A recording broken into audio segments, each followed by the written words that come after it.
नमस्कार दोस्तों, मेरा नाम है सोहन यादव और मेरे YouTube चैनल फेमस इंग्लिश पर आपका बहुत बहुत स्वागत है। दोस्तों, आज की इस वीडियो में हम सीखने वाले हैं F का उच्चारण। तो चलिए शुरू करते हैं। देखिए दोस्तों, सबसे ज़्यादा कन्फ्यूजन क्या होती है F के उच्चारण में। कई बार हम क्या करते हैं, F लगा देते हैं। जब हमें स्पेलिंग लिखना होता है इंग्लिश में तो कई बार हम F का यूज करते हैं और कई बार हम क्या होता है PH का यूज करते हैं।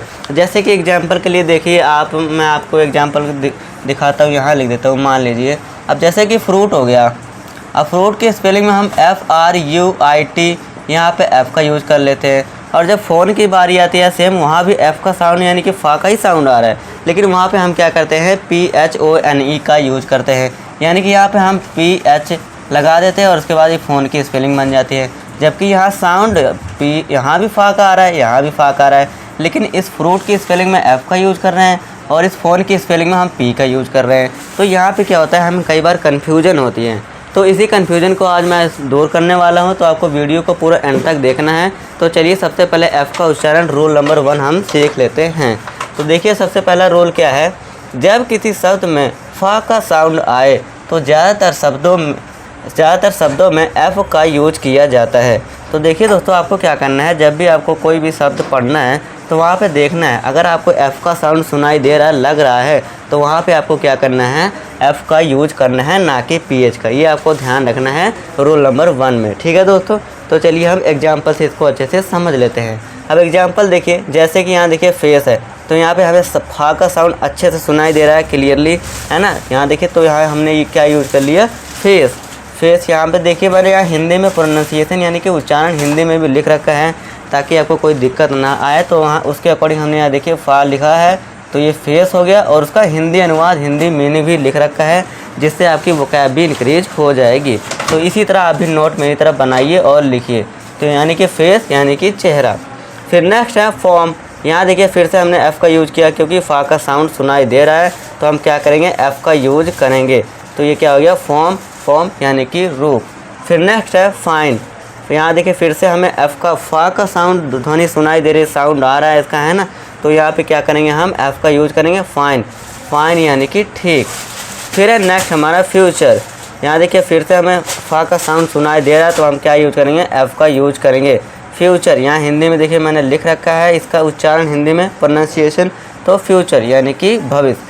एक बात बता देता हूँ दोस्तों आपको, 95% केसेस में आपको देखिए जब भी फ़ा का साउंड आएगा तो वहाँ आपको F का ही यूज करना है। ठीक है दोस्तों, 95% केसेस में।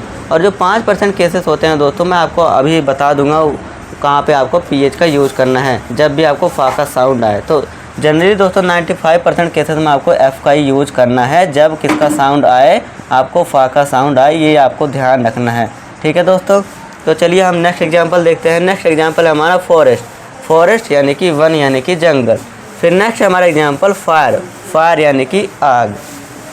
फिर नेक्स्ट एग्जांपल हमारा फ्रेश यानी कि ताज़ा। फिर नेक्स्ट है हमारा नेक्स्ट एग्जांपल फोक्स यानी कि लोमड़ी। फिर नेक्स्ट है दोस्तों हमारा फैन, फ़ा का साउंड, फैन FAN, फैन यानी कि पंखा। फिर नेक्स्ट है दोस्तों हमारा फिश यानी कि मछली। तो दोस्तों आशा करता हूँ आपको रूल नंबर 1 समझ आया होगा। चलिए अब हम रूल नंबर 2 की तरफ बढ़ते हैं। चलिए दोस्तों हम रूल नंबर 2 अच्छे से पढ़ लेते हैं। चलिए रूल नंबर 2 देखिए, जब किसी स्पेलिंग में ग्रीक वर्ड्स का यूज किया गया हो तो ऐसे शब्दों में फ़ा यानी नुक्ता वाले फ़ा के उच्चारण के लिए PH का यूज किया जाता है। देखिए दोस्तों सिंपल सा आप याद रखिए, जब भी हमारे ये फ़ा यानी जब भी इसके नीचे बिंदी हो, इसको यानी फ़ा नुक्ता वाला कहते हैं, यानी फ़ा नुक्ता जब लगा हो तो वहाँ पे आपको क्या यूज करना है, PH का यूज करना है, ना कि F का। तो जैसे कि हमारा एग्जांपल हो जाता है फ़ोन, तो वहाँ पे हमें देखिए फ़ा है ना, नुक्ता की आवाज़ आ रही है, हम ना बोलने में पता चल रहा है। तो यहाँ फ़ा यानी नीचे नुक्ता लगा, बिंदी लगी हुई है, तो वहाँ पे हमने PH का यूज करना है। चलिए अब हम एग्जांपल से समझ लेते हैं इसको अच्छे से। देखिए यहाँ पे अब जैसे फेज है, अब देखिए नुक्ता हमें पता लग रहा है, आवाज़ भी पता लग रही है, तो यहाँ पे हम PH का यूज करेंगे, P का यूज करेंगे, ना कि F का। तो यहाँ पे ये देखिए P लगा हुआ है, तो फेज। यहाँ पे देखिए यहाँ पे हिंदी इसका प्रोनाउंसिएशन उच्चारण लिखा है, फेज, इसके नीचे नुक्ता बिंदी लगी हुई है। जो ग्रीक वर्ड्स होते हैं दोस्तों अलग कंट्री से लिए जाते हैं, समझ लीजिए ये वही है फेज, तभी इसके लिए नुक्ता बिंदी लगी हुई है, इसलिए हमने यहाँ पे P का यूज किया हुआ है। तो ये फेज हो जाएगा, जिसका मतलब होता है हिंदी में चरण। फिर नेक्स्ट एग्जांपल है फ़ोन। अभी हमने सीखा भी था फ़ोन में क्या यूज़ करना है, पी, तो पी लगा हुआ है फ़ोन यानी कि फ़ोन होता है। फिर नेक्स्ट एग्जांपल है फ्रेज। अब फ्रेज में भी देखिए पी लगा हुआ है तो यानी कि वाक्यांश। फिर नेक्स्ट है हमारा फोटोग्राफ यानी कि फ़ोटो। तो दोस्तों ये थे हमारे एफ़ के उच्चारण के नियम जो कि बहुत ही कन्फ्यूजन थे, हमें कन्फ्यूजन क्रिएट करते हैं कि कहाँ पे हमें एफ़ लगाना है, कहाँ पे पी का लगाना है।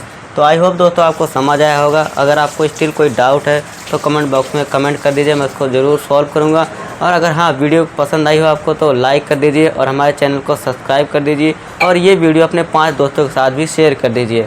तो दोस्तों मिलूँगा आपसे नेक्स्ट वीडियो में नए टॉपिक के साथ। तब तक के लिए आज के इस वीडियो में इतना ही। नमस्कार।